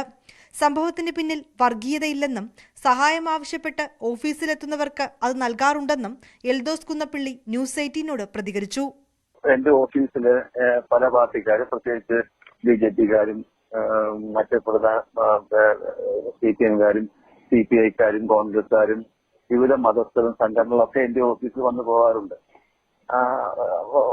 അമ്പലങ്ങളായാലും മസ്ജിദായാലും പള്ളികളായാലും നിർമ്മാണവുമായി ബന്ധപ്പെട്ട് വരുമ്പോൾ എന്റെ കയ്യിലുള്ള ഒരു ചെറിയൊരു സംഭാവന കൊടുത്ത് അവരെ മടക്കി അയക്കുന്ന പതിവാണുള്ളത്. ഇത് അതിൽ കൂടുതൽ ഇതുമായി ബന്ധപ്പെട്ട ഒന്നുമില്ല. മറ്റു പാർട്ടി പ്രവർത്തകർ ഉൾപ്പെടെ സംഭാവനയ്ക്കായി ഓഫീസിലെത്താറുണ്ട്. പാർട്ടിയോ ജാതിയോ മതമോ നോക്കിയല്ല ഇവരെയൊക്കെ സഹായിക്കുന്നതെന്നും MLA പറഞ്ഞു. നേരത്തെ ആലപ്പുഴയിൽ DCC വൈസ് പ്രസിഡന്റ് അയോധ്യ ക്ഷേത്ര നിർമ്മാണത്തിന് സംഭാവന നൽകിയത് വിവാദമായിരുന്നു. തുടർന്ന് CPM കുമാരപുരം ബ്രാഞ്ച് സെക്രട്ടറി സംഭാവന നൽകുന്നതിന്റെ ചിത്രങ്ങളും പുറത്തുവന്നു. എന്തായാലും എൽദോസിന്റെ സംഭാവനയും ചർച്ചാ വിഷയമാക്കാനാണ് എതിരാളികളുടെ ശ്രമം. ന്യൂസ് 18 കൊച്ചി.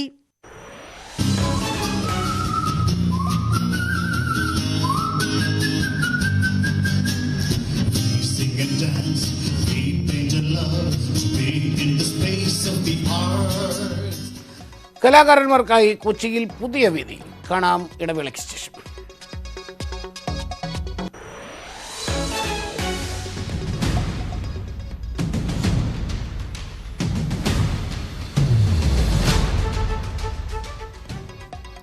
കൊച്ചി കായലിലെ മനോഹര കാഴ്ചകൾ കണ്ടൊരു കയാക്കിംഗ് യാത്ര.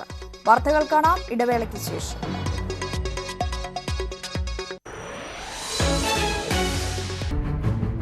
ആർട്ട് സ്പേസ് കൊച്ചി എന്ന പേരിൽ നഗരഹൃദയത്തിലാണ് വേദി. ഏതൊരാൾക്കും കലാപ്രകടനം അവതരിപ്പിക്കാൻ Kochi കോർപ്പറേഷനാണ് അവസരമൊരുക്കിയത്.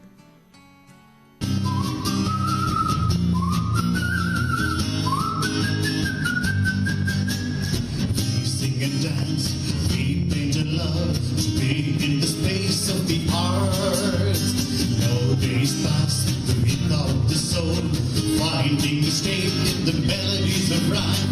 Diversity is our culture. Diversity is our heritage. Hey, hey, hey, hey, hey, we love Kochi, our own Kochi, the beautiful Kochi. Everybody, hey, hey, hey, hey, hey, hey, we love Kochi, our own Kochi, the beautiful Kochi. കോവിഡിൽ തളർന്നുപോയ കലാകാരന്മാർക്ക് കൈത്താങ്ങാകാൻ ശ്രമിക്കുകയാണ് കൊച്ചി നഗരസഭ. വിദേശ നഗരങ്ങളിലെ മാതൃകയിൽ ഏതൊരു കലാകാരനും പരിപാടികൾ അവതരിപ്പിക്കാൻ തെരുവിൽ വേദിയൊരുക്കുകയാണിവിടെ.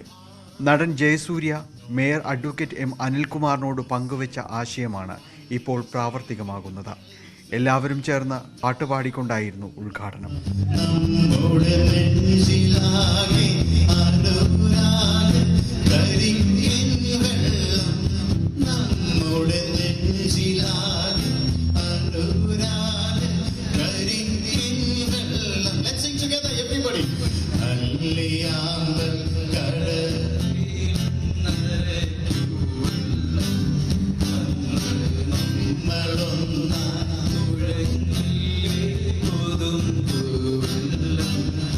ജോസ് ജംഗ്ഷനിൽ KMRLന്റെ ഉടമസ്ഥതയിലുള്ള cultural corner, queens walkway, fort Kochi, Vasco da Gama square, marine drive തുടങ്ങിയ ഇടങ്ങൾ ഇനി കൊച്ചിയുടെ സന്ധികളെ അടയാളപ്പെടുത്തും.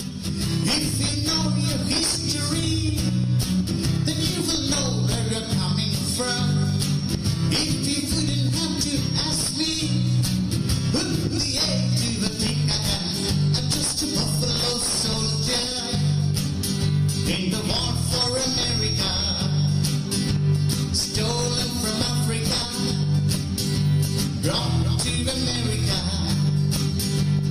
fighting on arrival, fighting for survival.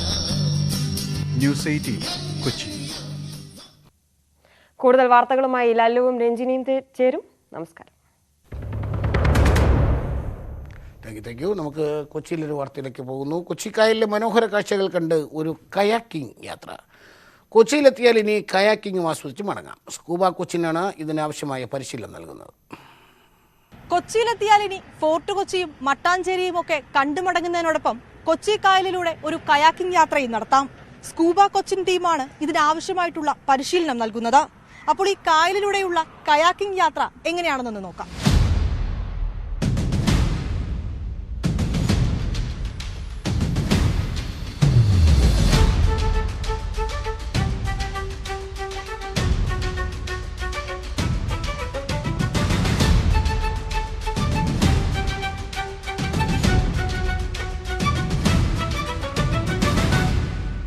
നീന്താൻ അറിയുന്ന ആൾക്കാരുടെ കൂടെ നമ്മൾ അങ്ങനെ കൂടെ സപ്പോർട്ടായിട്ട് നിൽക്കും എപ്പോഴും. ഒട്ടും അറിയാത്തവരുടെ കൂടെ നമ്മളൊരു കയാക്കായിട്ട് കൂടെ പുറയിൽ ഉണ്ടാവും എപ്പോഴും. മുന്നിൽ അവരുടെ ഫ്രണ്ടിലിരുത്തിയിട്ട് ഇപ്പോൾ അവർക്ക് ഹസ്ബൻഡ് ആൻഡ് വൈഫാണ് വന്നെങ്കിൽ ഡബിൾ കയാക്ക് ഉണ്ട്. അതിന് ഫ്രണ്ടിലും ബാക്കിലായിട്ട് ഇരുത്തിയിട്ട് നമ്മൾ വേറൊരു കയാക്കിൽ സിംഗിൾ കയാക്കിൽ കൂടെ പോകും.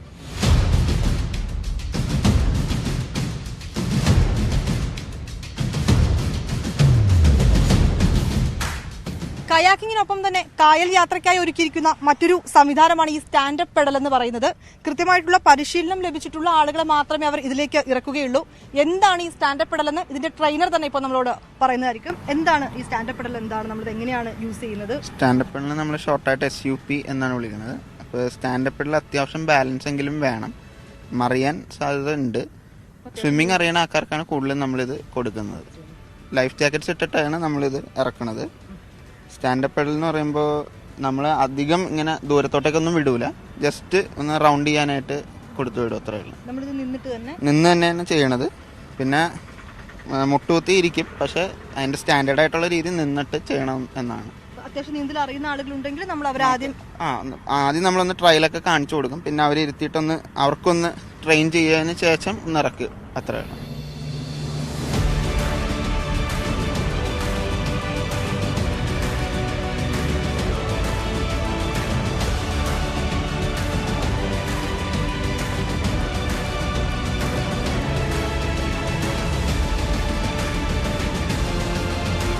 കായലിലൂടെ പൊതുവെ നമ്മൾ ബോട്ട് യാത്രയൊക്കെ നടത്താറുണ്ടെങ്കിലും ഈ കയാക്കിംഗ് തീർച്ചയായും വേറിട്ടൊരു അനുഭവം തന്നെയാണ്. ഇപ്പോൾ സാഹസികതയൊക്കെ ഇഷ്ടപ്പെടുന്ന ആളുകൾ കൊച്ചിയിലെത്തിയാൽ ഒരിക്കലെങ്കിലും ഈ കയാക്കിംഗ് ഒന്ന് പരീക്ഷിച്ചു നോക്കാവുന്നതാണ്. കൊച്ചിയിൽ നിന്ന് കൊച്ചിൻ സ്കൂബ ടീമിനും ക്യാമറാമാൻ ശ്യാംലാലിനുമൊപ്പം വിനീത വിജി, ന്യൂസ് 18. ചലച്ചിത്രമേളയ്ക്ക് നാളെ തിരിതെളിയും. റിപ്പോർട്ട് ഇടവേളയ്ക്ക് ശേഷം.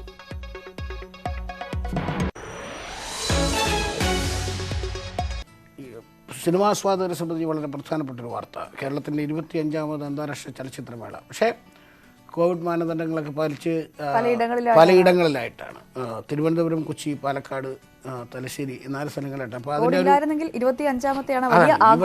തകർക്കണമെന്ന് പറഞ്ഞ് നിന്നാണ്. എന്തായാലും ആ ഒരു ഗുമ്മില്ലാതെ നടക്കുക. ഇതെല്ലാം വാർത്തയിലേക്കാണ്. 25ാമത് അന്താരാഷ്ട്ര ചലച്ചിത്രമേളയ്ക്ക് തലസ്ഥാനത്ത് നാളെ തിരിതെളിയും.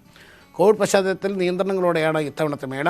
6 വേദികളിലായി 80 ചിത്രങ്ങളാണ് തിരുവനന്തപുരത്ത് പ്രദർശിപ്പിക്കുന്നത്.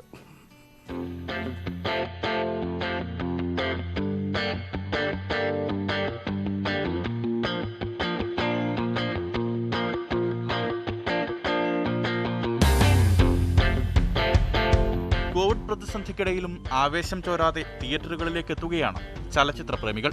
തിരുവനന്തപുരത്ത് കലാഭവനടക്കം 6 തിയേറ്ററുകളിലാണ് സിനിമാ പ്രദർശനം. 30-ലധികം രാജ്യങ്ങളിൽ നിന്നുള്ള 80 ചിത്രങ്ങളാണ് മേളയുടെ ഭാഗമായി പ്രദർശിപ്പിക്കുക. ആദ്യ ദിനത്തിൽ 4 മത്സര ചിത്രങ്ങളടക്കം 18 സിനിമകൾ പ്രദർശിപ്പിക്കും. ഇറാനിയൻ സംവിധായകൻ ബഹ്മൻ തവൂസിയുടെ നെയിമിംഗ് ഓഫ് ഫ്ലവേഴ്സാണ് മത്സര വിഭാഗത്തിൽ പ്രദർശിപ്പിക്കുന്ന ആദ്യ ചിത്രം. 2500 പ്രതിനിധികൾക്കാണ് മേളയിൽ പങ്കെടുക്കാൻ അവസരം. മേള നാളെ വൈകിട്ട് മുഖ്യമന്ത്രി പിണറായി വിജയൻ ഉദ്ഘാടനം ചെയ്യും. വിദേശത്തു നിന്നുള്ള പ്രതിനിധികളെല്ലാം അതല്ലെങ്കിൽ ഗസ്റ്റുകളെല്ലാം ഓൺലൈനിൽ വരുന്നുണ്ട്. അങ്ങനെ ഓൺലൈനിൽ അവരുമായിട്ട് ക്യൂൻ്റെ അതായത് ക്വസ്റ്റ്യൻ ആൻസർ അത് സെഷനൊക്കെ ഉണ്ട്. അതൊക്കെ ഓൺലൈനിലായിരിക്കും മാത്രമുള്ളൂ. പിന്നെ ഇവിടെ ലൈഫ് ടൈം അച്ചീവ്മെൻറ്റ് കിട്ടിയിട്ടുള്ള ഇത്തവണ കൊടുക്കുന്നത് ഗൊദാർഡിനാണ്. അദ്ദേഹത്തിന് വരാൻ കഴിയില്ല ഈ കോവിഡ് കാരണം. അദ്ദേഹത്തിന് 91 വയസ്സ് കഴിഞ്ഞു. അപ്പോൾ അദ്ദേഹം ഓൺലൈനിലാണ് വരുന്നത്. ഇനാഗുറൽ ഫംഗ്ഷനിൽ തന്നെ അദ്ദേഹം ഓൺലൈനിൽ വരും. അദ്ദേഹത്തിൻ്റെ സ്പീച്ച് ഉണ്ടാവും. അതിനുശേഷം അദ്ദേഹമായിട്ടുള്ളൊരു ഇൻ്റർവ്യൂ ഉണ്ട്. അത് നമ്മൾ ഇവിടെ ഓൺലൈനിൽ പ്രദർശിപ്പിക്കും. തിയേറ്ററുകളിലേക്കുള്ള പ്രവേശനം പൂർണ്ണമായും റിസർവേഷൻ അടിസ്ഥാനത്തിലായിരിക്കും. കോവിഡ് ആന്റിജൻ ടെസ്റ്റ് നെഗറ്റീവായ പ്രതിനിധികൾക്ക് മാത്രമേ പ്രവേശനമുണ്ടാകൂ. Kerala is beautiful, absolutely beautiful. I love India in general, so I'm very glad that I'm here now, that I can see it. ഈ മാസം 17 മുതൽ 21 വരെ കൊച്ചിയിലും 23 മുതൽ 27 വരെ തലശ്ശേരിയിലുമായി നടക്കുന്ന ചലച്ചിത്രമേളയുടെ സമാപനം പാലക്കാടാണ്. തികച്ചും അസാധാരണമായ സാഹചര്യത്തിൽ ഇതാദ്യമായാണ് ചലച്ചിത്രമേള നടക്കുന്നത്. ഈ പുതിയ സാഹചര്യങ്ങളെ അതിജീവിക്കാനുള്ള ഒരുക്കങ്ങൾ എല്ലാ വേദികളിലും പൂർത്തിയായി കഴിഞ്ഞു. തിരുവനന്തപുരം ടാഗോർ തിയേറ്ററിൽ നിന്നും ക്യാമറമാൻ ആർ പ്രിയനൊപ്പം SS Saran, news 18.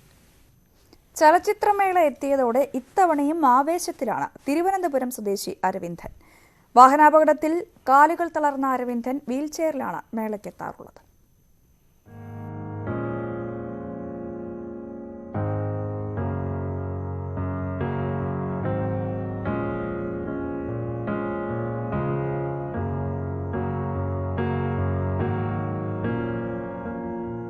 Aravindan cinema ഒരു വിനോദം മാത്രമല്ല, അതിജീവനത്തിന് ആവേശം പകരുന്ന മാർഗം കൂടിയാണ്. നാവികസേന ഉദ്യോഗസ്ഥനായിരുന്നു അരവിന്ദൻ. 2006 വിശാഖപട്ടണത്തുണ്ടായ വാഹനാപകടത്തിൽ 2 കാലുകളും തളർന്ന് വീൽചെയറിലായി ജീവിതം. എന്നാൽ മനോവീര്യം കൈവിടാതെ യാത്രകൾ തുടർന്നു. കുട്ടിക്കാലം മുതൽ സിനിമകളെ അതിയായി സ്നേഹിച്ചിരുന്ന അരവിന്ദൻ 2017 ആദ്യമായി ചലച്ചിത്രമേള കാണാനെത്തിയത്. ഇത്തവണ കോവിഡ് പശ്ചാത്തലത്തിലും ടാഗോർ തിയേറ്ററിലേക്കുള്ള പ്രയാണം മുടക്കിയില്ല. ആന്റിജൻ ടെസ്റ്റ് നെഗറ്റീവായതോടെ വീണ്ടും ഒരു സിനിമാ കാലത്തിന്റെ ആവേശത്തിലാണ് ഈ 36-കാരൻ. ഞാൻ അവസാനം കഴിഞ്ഞ വർഷം ജനുവരിയിൽ അങ്ങോട്ട് ഒരു സിനിമ ഉണ്ട്. അതിനുശേഷം ഇപ്പോഴും ഇറങ്ങിയിട്ട് തിയേറ്ററിലൊന്നും പോയിട്ടില്ല. പിന്നെ ഇവിടെ വേണ്ട സെക്യൂരിറ്റീസ് ഉണ്ടാവും എന്നുള്ള പ്രതീക്ഷയിൽ തന്നെയാണ് വന്നിരിക്കുന്നത്. മാക്സിമം പ്രോട്ടോക്കോൾ പാലിച്ചിട്ടാണ് നിൽക്കുന്നത്. അപ്പോൾ അത് നോക്കുക, അതിനനുസരിച്ച് വരാൻ നോക്കുക എന്നുള്ളത് മാത്രമാണ് ഞാൻ ചെയ്യാൻ ശ്രമിക്കുന്നത്. IFFK മറ്റു പലരെയും പോലെ അരവിന്ദനും സൗഹൃദം പൂക്കാനുള്ള ഇടം കൂടിയാണ്. വീൽ ചെയറിൽ ഇരുന്ന് എനിക്ക് വരാൻ പറ്റുമെങ്കിൽ ഞാൻ എന്താണെങ്കിലും ഫിലിം ഫെസ്റ്റിവൽ കാണാൻ വന്നിരിക്കും. അതെവിടെ വേണ്ടത്തുണ്ടെങ്കിൽ ഞാൻ എന്തായാലും വന്നിരിക്കും. അതിനിപ്പോൾ എന്താ പറയുക, ഇപ്പോൾ ഞാൻ സാധാരണ എല്ലാവരും കുറേ കൂട്ടുകാരൊക്കെ ഉണ്ടാകാറുണ്ട്. ഇപ്രാവശ്യം വളരെ കുറച്ച് പേരേ ഉള്ളൂ. അത് തന്നെ വോളണ്ടിയേഴ്സൊക്കെ ആയിട്ടുള്ള സ്റ്റുഡൻസ്, ആസിഫ്, എൻ്റെ ഫ്രണ്ട് ആസിഫൊക്കെ ഉള്ളവരെ കൊണ്ടാണ് വരുന്നത്. ആളുണ്ടാവും. ഇവിടെ വന്നു കഴിഞ്ഞാൽ എനിക്ക് ഇറങ്ങിയാൽ കേരളമാണ്, ഇവിടെ എന്നെ സപ്പോർട്ട് ചെയ്യാൻ ആളുണ്ടാവും എന്നുള്ളത് എനിക്ക് നല്ല കോൺഫിഡൻസ് ഉള്ളതുകൊണ്ടാണ് വരുന്നത്. പരമാവധി സിനിമകൾ കാണാനുള്ള തയ്യാറെടുപ്പിലാണ് അഭിഭാഷകൻ കൂടിയായ അരവിന്ദൻ.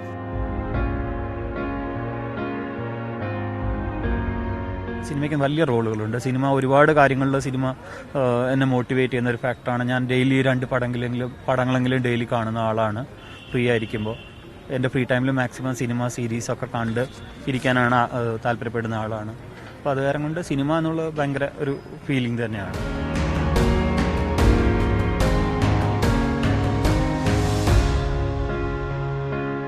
ക്യാമറാമാൻ ആർ പ്രിയനൊപ്പം SS ശരൺ, ന്യൂസ് 18 ഐതിഹ്യവും ചരിത്രവും ഇഴച്ചേർന്ന് കിടക്കുന്ന പോയാലിമല സഞ്ചാരികളുടെ ഇഷ്ടകേന്ദ്രമായി മാറുകയാണ്.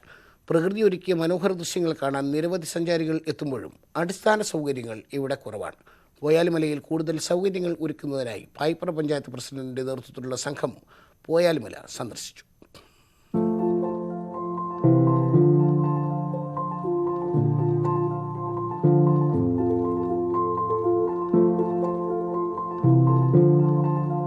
പ്രകൃതിയാൽ അനുഗ്രഹീതമായ പോയാലിമലയിൽ സഞ്ചാരികളുടെ തിരക്കേറുന്നു. അവധി ദിനങ്ങളിൽ മലയുടെ സൗന്ദര്യം ആസ്വദിക്കാനായി നൂറുകണക്കിന് പേരാണ് വിവിധ പ്രദേശങ്ങളിൽ നിന്നും മലയ്ക്ക് മുകളിൽ എത്തിക്കൊണ്ടിരിക്കുന്നത്. സമുദ്രനിരപ്പിൽ നിന്നും 300 അടിയോളം ഉയരത്തിൽ സ്ഥിതി ചെയ്യുന്ന ഇവിടം പാറക്കെട്ടുകളും മൊട്ടക്കുന്നുകളും നിറഞ്ഞതാണ്. 16 ഏക്കറോളം സ്ഥലത്ത് വ്യാപിച്ചു കിടക്കുന്ന മലയിൽ ഏതു സമയവും വീശിയടിക്കുന്ന ഇളം കാറ്റും കൂട്ടിനുണ്ട്. ഐതിഹ്യങ്ങളേറെയുള്ള മലയുടെ മുകളിലെ ഒരിക്കലും വെള്ളം വറ്റാത്ത കിണറും കാൽപാദങ്ങളുമാണ് സഞ്ചാരികളെ ഏറെ ആകർഷിക്കുന്നത്. പ്രകൃതി ഭംഗി ആസ്വദിക്കാൻ നിരവധി പേർ എത്തുന്നുണ്ടെങ്കിലും മലമുകളിൽ എത്തുന്നതിന് വേണ്ട സൗകര്യങ്ങൾ പരിമിതമാണ്. പലരും സാഹസികമായി കല്ലുകളിൽ നിന്നും പാറകളിലേക്ക് ചാടിക്കടന്നാണ് മലമുകളിൽ എത്തിപ്പെടുന്നത്. പോയാലിമലയെ വിനോദസഞ്ചാര കേന്ദ്രമാക്കണമെന്ന ആവശ്യം 2 പതിറ്റാണ്ട് മുൻപ് ഉയർന്നതാണ്. ഇതിനുശേഷം ഇത്ര തന്നെ പ്രാധാന്യമില്ലാത്ത പല സ്ഥലങ്ങളും വിനോദസഞ്ചാര കേന്ദ്രമായി മാറിയിട്ടും അവികസിത മേഖലയായ പായിപ്ര പഞ്ചായത്തിലെ പോയാലിമല ടൂറിസ്റ്റ് കേന്ദ്രമാക്കുവാൻ ടൂറിസം വകുപ്പ് തയ്യാറാകുന്നില്ലെന്ന ആക്ഷേപമുണ്ട്. ഇവിടെ നിന്ന് നോക്കിയാൽ നമുക്ക് കോതമംഗലം ടൗണും അതുപോലെ തന്നെ മൂവാറ്റുപുഴ ടൗണും പെരുമ്പാവൂർ ടൗണും ഒക്കെ കഴിയാവുന്ന തരത്തിലുള്ള വ്യൂ പോയിന്റുകൾ, ഉയരത്തിലുള്ള ചെറിയ ടവറുകൾ നിർമ്മിച്ച് അതിൻ്റെ വ്യൂ പോയിന്റുകൾ നിർമ്മിക്കുക. ഇവിടെ ആളുകൾക്ക് ഇരിക്കുന്നതിനും അതുപോലെ തന്നെ വിശ്രമിക്കുന്നതിനുമുള്ള സ്ഥല സൗകര്യങ്ങൾ ഏർപ്പെടുത്തുക. അതുപോലെ തന്നെ ഇവിടെ ചെറിയ ചെറിയ വെള്ളച്ചാട്ടങ്ങൾ സൃഷ്ടിച്ചുകൊണ്ട് ഇവിടെ ആളുകളെ ആകർഷിക്കാവുന്ന തരത്തിൽ, രാത്രിയിൽ ആളുകളെ ആകർഷിക്കാവുന്ന തരത്തിൽ ആ വെള്ളച്ചാട്ടങ്ങളിൽ ലൈറ്റുകളൊക്കെ പിടിപ്പിച്ചുകൊണ്ടുള്ള ഒരു നല്ലൊരു രീതി അവലംബിക്കുക. പോയാലി ടൂറിസം പദ്ധതിയുടെ ഭാഗമായി മലയിൽ എളുപ്പത്തിലെത്താവുന്ന രൂപത്തിൽ റോഡുണ്ടാക്കുക, റോപ്പ് വേ സ്ഥാപിക്കുക, മലമുകളിലെ വ്യൂ പോയിന്റുകളിൽ കാഴ്ചകൾ കാണാൻ സൗകര്യമൊരുക്കുക, വിശ്രമ കേന്ദ്രങ്ങൾ നിർമ്മിക്കുക, മലമുകളിലെ അത്ഭുത കിണറും കാൽപാദവും വെള്ളച്ചാട്ടവും കൽച്ചിറകളും സംരക്ഷിക്കുക, ഉദ്യാനങ്ങൾ നിർമ്മിക്കുക തുടങ്ങിയവ മലയിൽ നടപ്പാക്കിയാൽ ജില്ലയുടെ കിഴക്കൻ മേഖലയിലെ പ്രധാന ടൂറിസ്റ്റ് കേന്ദ്രങ്ങളിലൊന്നായി പോയാലിമല മാറും. മാത്രവുമല്ല, വിനോദസഞ്ചാര കേന്ദ്രമാക്കാൻ എല്ലാ രീതിയിലും ഒത്തിണങ്ങിയ പോയാലിമല ടൂറിസം പദ്ധതി നടപ്പിലായാൽ നിരവധി പേർക്ക് തൊഴിലും ഒരു നാടിന്റെ അവശേഷിക്കുന്ന തനതു പൈതൃകവും ചരിത്രവും നിലനിർത്താനുമാകും.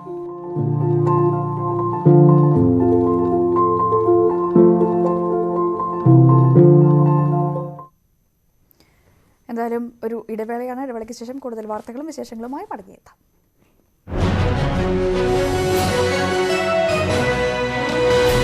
ഈ പരിപാടി നിങ്ങൾക്കായി